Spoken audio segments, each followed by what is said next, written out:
안녕하세요. 렉스캉 영어 강순호 원장입니다. 한 학기 코로나 위기 속에서도 항상 렉스캉 영어 학원을 믿고 귀중한 자녀님들을 맡겨주시고 항상 학원에 대해서 긍정적인 피드백을 많이 남겨주신 학부형님들 감사하다라는 말씀부터 전달드리고 싶습니다. 여전히 이런 질병관리 위기 속에서도 렉스캉 영어 학원 중등부 학생들을 위해서 우리 렉스캉 영어는 효율적이고 열정 넘치는 교육을 위해서 항상 최선을 다해오고 있습니다. 오늘 이 영상을 통해 학부형님들께 소개드릴 내용은 다음과 같습니다. 첫 번째, 큰 대입 변화가 예고되어 있죠. 2021학년도부터 2024학년도까지 큰 틀에서의 대입 변화에 대해서 간단하게 브리핑 드릴 예정이고요. 그 다음으로는 우리 예비고1 자녀를 둔 학부형님들께서 가장 궁금한 RXK의 예비고1 프로그램에 대해서 설명드리도록 하겠습니다. 마지막으로는요, 기타 안내사항으로 우리 학원의 전반적인 8, 9월 일정에 대해서 간단하게 안내 말씀드리겠습니다. 우선 이 영상을 보고 계신 학부형님들 중에서는 이미 첫째 자녀님의 입시 경험이 있는 학부형님이 계실 수도 있겠죠. 하지만 오늘 설명에서는요, 우리 항상 첫째 자녀님을 이제 예비고1 학생으로 둔 그런 학부형님에 한해서 정보 전달을 상세하게 드리도록 하겠습니다. 현재 대한민국의 입시 체계는 다음과 같습니다. 큰 틀에서 우리가 익숙한 수시 전형이라고 하는 전형이 있고요. 그리고 정시 전형, 이렇게 두 가지 틀로 나눌 수가 있을 것 같아요. 그런데 우리 수시라고 하면은 마치 뭔가 내신 성적이 굉장히 중요할 것 같은 그런 느낌이 많이 드는 것도 사실입니다. 물론 이것도 저는 사실이라고 생각을 해요. 하지만 현재 기준으로는요, 현재 기준에서 먼저 말씀을 드릴게요. 학생부에서 내신 성적만 중요한 교과 전형이 있고요. 그리고 학생들의 내신 성적뿐만이 아니라 학교 생활, 태도, 그리고 어떤 과에 지원했을 때 그 전공에 적합한지를 정성적으로 함께 평가하는 학생부 종합 전형. 쉽게 말씀드리면 학생을 종합적으로 선발한다. 이렇게 생각해 주시면 좋을 것 같은데요. 이런 학생부 종합 전형까지. 그리고 논술, 특기자, 적성 이런 것도 수시 쪽에 해당이 됩니다. 하지만 2024학년도부터는요. 논술, 특기자, 적성고사는 잠재적으로, 점진적으로 정부의 재정지원 사업과 함께 잠정적으로 폐지될 예정이니까요. 이 부분은 현재 예비고1 학생들이 논할 가치가 없을 것 같아요. 그렇다면 이제 학부형님들께서 가장 신경을 쓰셔야 되는 부분은 우리 아이가 대학교를 갈 때쯤 되면은 수시 아니면 정시로 지원을 해야 될 텐데 과연 어떤 식으로 입시가 바뀔 건지 그 점에 대해서 미리 말씀부터 전달드리고 진행하도록 하겠습니다. 우선 2021학년도 학부형님들께서 학년도라는 말이 익숙하지 않으실 텐데요. 2021학년도는 현재 고3 학생들이 내년에 대학교를 가는 그런 상황의 입시 용어입니다. 그러면 현재 중3, 즉 예비고1 학생들이 2024학년도에 대학교에 입학할 수 있겠죠. 그렇기 때문에 현재 우리 예비고1 학생들은 2024학년도 대입 입시에 대한 정보를 학부형님들께서 반드시 지금쯤에는 최우선적으로 관심을 가지고 귀 기울여 정보를 좀 탐색하셨으면 좋겠습니다. 우선 학생부 종합편, 학생부의 비교과 영역이 축소 변화할 예정입니다. 우리가 흔히 비교과라고 하는 것은 무엇인가? 이 비교과라고 하는 것은 내신 성적 이외에 학교 생활에 기록되는 전반적인 모든 정성적인 태도평가, 이런 평가를 우리는 비교과라고 합니다. 이런 비교과 영역이 축소되어 변화할 예정입니다. 예를 들자면요, 중요한 키포인트만 제가 아래쪽에 뽑아놨는데요. 2022학년부터 2023학년도까지 소논문이 기재가 금지됩니다. 수상 경력은 대입 제공에 제한이 걸리고요. 자율동아리 기재도 제한이 가해집니다. 조금 더 구체적인 디테일적인 부분은 아무래도 입시 설명회에서 따로 또 다루도록 할 예정입니다. 2024학년도 때부터는요, 정규 교육 외 비교과 활동은 대입 반영 폐지입니다. 2024학년도 자기소개서, 교사 추천서 폐지입니다. 이런 부분에서 먼저 유념하셔야 되는 부분은요. 비교과 영역을 원래 같이 보는 게 학생부 종합전형인데 그러면 점점 내신 성적이 중요해지는 거 아닐까? 이렇게 생각을 하실 수 있는데요. 물론 이는 사실입니다. 하지만 무조건 맞다라고 하기는 좀 어렵겠죠. 이 변화 속에서도 대학교 측이 어떻게 하면 우수한 학생을 선발할지에 대해서는 조금 더 살펴볼 필요가 있을 것 같아요. 자, 두 번째입니다. 정시 정원은 반드시 늘어나게끔 설계가 되어 있어요. 예를 들자면요. 현재 고3 학생이 아니라 작년 고3 학생, 작년 고3은 정시, 인서울 16개 상위대학의 총 정원 중에 과연 몇 %가 정시 자리였을까요? 아마 들으시면 깜짝 놀라실 수도 있을 것 같습니다. 저는 대략 추산하기로 24% 정도, 작년 기준에서는 총 대학 정원 16개 대학의 자릿수 티켓 중에서 16%에서 25% 여기 사이에 있는 정원이 각 대학교마다 정원이 배치되어 있었어요. 쉽게 말씀드리면 정시로 대학 가기 상당히 작년 같은 경우는 어려웠다라고 볼 수가 있겠죠.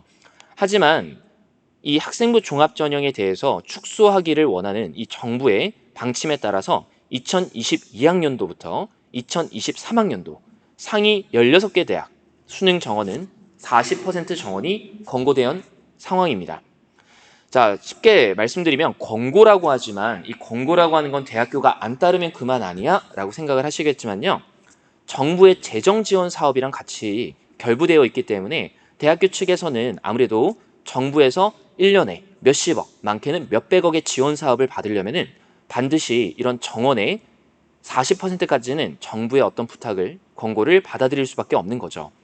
지금 대학교 측들은요, 재정적인 부분에서 상당히 어려움을 겪고 있습니다. 줄어드는 인구수, 그리고 점점 이런 대학교들의 어떤 입학 정원의 축소 때문에 아무래도 정부의 재정 사업에 기댈 수밖에 없는 상황이에요. 그렇기 때문에 대학교 측들은 이런 정부의 권고사항을 따를 수밖에 없겠죠. 그래서 2024학년도 결론부터 말씀드리면요. 우리 중3 학생들이 대학교를 갈 때쯤 되면은 무조건 수능 정원은 40% 이상이 될 가능성이 매우 큽니다. 아마 정부의 어떤 이런 방침 속에서 학생부 종합전형의 영향력을 수능 정원으로 이렇게 대체할 가능성이 매우 높겠죠. 기타 전형입니다. 대학교 재정 사업으로 역시 유도하는 그런 정책 사업이에요.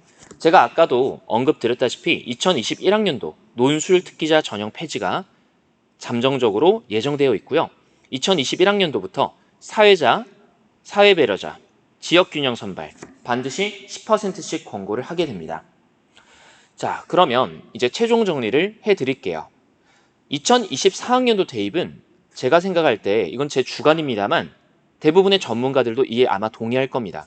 정시, 수능 점수로만 대학을 가는 정시 전형과 수시 중에서도 학생부 종합 전형과 교과 전형, 이 내신 점수로만 지원하는 교과 전형이 사실상 구별이 모호하게 될 가능성이 매우 커요. 왜냐하면 학생부 종합 전형의 비교과 영역이 축소가 될 예정이거든요. 그러면 사실상 수시는 정말 내신 점수로 이원화될 가능성이 매우 높습니다. 이는 정부에서 원하는 입시 간소화와 같이 맥락을 같이 하는 거죠. 그리고 퍼센트지입니다. 정시 전형은 40% 정도 예상이 되고요. 수시 전형은 40%, 사회 배려자 10%, 지역 균형 10%. 우리 지역 균형 하면은 파주 쪽에서 우리 학원에 보내시는 뭐 학부형님들 계실 수 있잖아요. 지역 균형 전형의 파주는 운정은 아마 해당 사항이 안 될 가능성이 매우 큽니다. 이 지역 균형은요, 우리 경기권보다는 아무래도 더 아래쪽 지방에 해당되는 부분이 많기 때문에 결과적으로는 이 부분에 대한 거는 고려할 가치가 없겠죠. 현재 렉스강 영어는 일산에 있으니까요. 우리 재원생들 입장에서는 이제 큰 틀에서 정시냐 아니면 내신 성적 관리를 잘해서 수시냐 이렇게 생각을 하실 수 있습니다. 자, 그리고 정말 중요한 내용이에요. 고등학교 내신 시험 변별력이 강화될 가능성이 있습니다. 그 이유는 바로 평균과 표준 편차 관리에 있는데요. 이 점에 대해서도 대략적으로 말씀을 드리면은 상위권 학교일수록 평균이 높고 표준 편차가 낮습니다. 그리고 하위권 학교일수록 평균은 낮고 표준 편차는 굉장히 높아지는 현상이 매우 큽니다.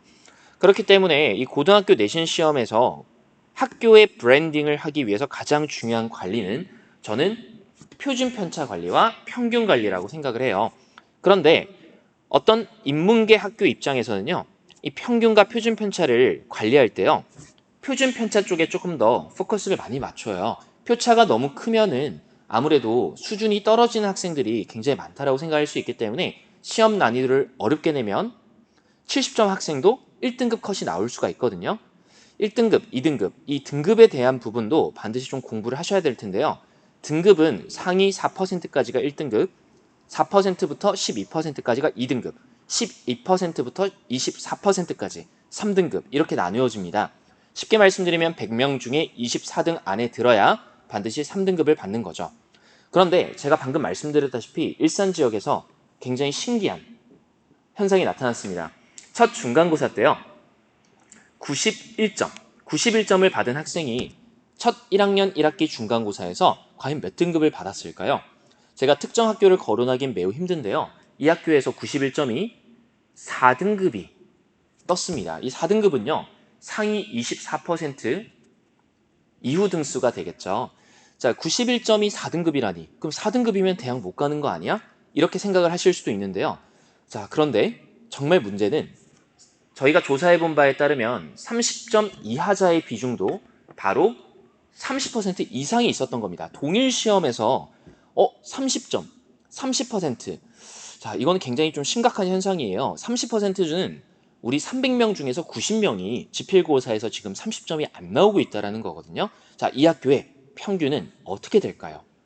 이런 점수 분포표라면요. 아무래도 평균이 50점대에서요. 표차가 27 정도가 될 가능성이 상당히 높습니다. 자, 물론 이 점수는요. 이 표차는요. 제가 딱 부러지게 말씀드리는 건 아니고요. 저희도 점수를 그동안 오랫동안 이 누적 관리해서 예측해 본 바에 따르면은 보통 이런 시험 난이도에서는 평균 50에 표차 27 정도가 뜨더라고요. 자, 그렇게 되면은 대학교 측에서는 지금 1등급자들이 만약에 학교에 1등급을 받은 학생이 있어요. 그 1등급을 받은 학생의 원점수는 대학교에 공개되기보다는 그 친구의 등수가 공개가 되는 겁니다. 자, 그런데 그 친구에 대해서 대학교가 어떤 평가를 할까요? 이 학교는 공부 못하는 애들이 굉장히 많은 데에서 그냥 두각을 드러냈을 뿐이군. 이 친구는 내신 점수를 잘 받았지만 수준 높은 곳에서 경쟁을 한 게 아니니까 아무래도 특목고, 자사고 애들에 비하면 떨어질 가능성이 있어. 이렇게 되었던 게 학생부 종합전형에 고교 등급제가 실제로 존재했었다는 거죠. 그렇기 때문에 인문계 교장 선생님, 교감 선생님들도 이런 평균과 표준 편차 관리에 굉장히 관심이 많으실 겁니다. 물론 이 부분은 어디까지나 제가 교사 선생님들께 직접 들은 어떤 증언일 수도 있고요. 아니면 거의 합리적으로 어머님, 아버님들께서 생각했을 때 고등학교에서는 어떻게 우리 아이들을 대학교를 보낼까 이렇게 고민하시면은 거의 몰아주길 가능성이 매우 크다라는 겁니다. 어찌됐건요. 고등학교 내신 시험 변별력은 굉장히 앞으로도 더 높아져서 이 표차, 상위권 애들의 점수를 많이 깎아줘야 이 표준 편차가 내려가겠죠. 그럴 가능성이 상당히 높고요.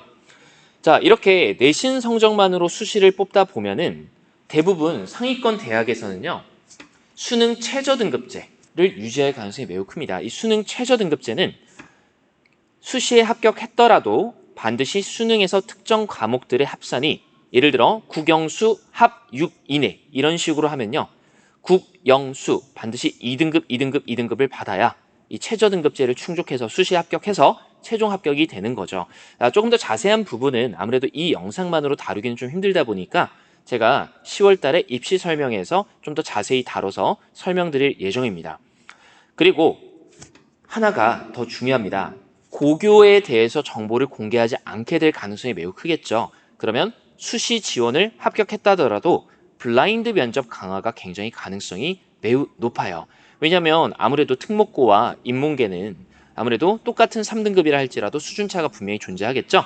그렇기 때문에 만약에 정부 측에서 대학교들한테 너네 앞으로 수시 지원 받을 때 고등학교 정보 못 받아 이렇게 얘기를 해버리면 대학교에서는 그렇다고 전교생이 50명인 그런 시골 지역의 학교의 1등급과 대도시, 강남, 목동, 대치 그리고 뭐 중계, 일산 지역 이런 우수한 학생들이 포진되어 있어서 1등급을 받은 학생과는 수준이 같다라고 하기 어렵기 때문에 블라인드 면접을 강화할 가능성도 매우 높겠죠. 자, 지금까지 대략 15분 정도 이 변화하는 2021학년도부터 24학년도, 최종적으로는 24학년도에 포커스를 맞춘 어떤 정보 전달을 드렸는데요. 자, 물론 지금 당장 이 설명만 보시고 이해가 잘 안 가실 수도 있어요.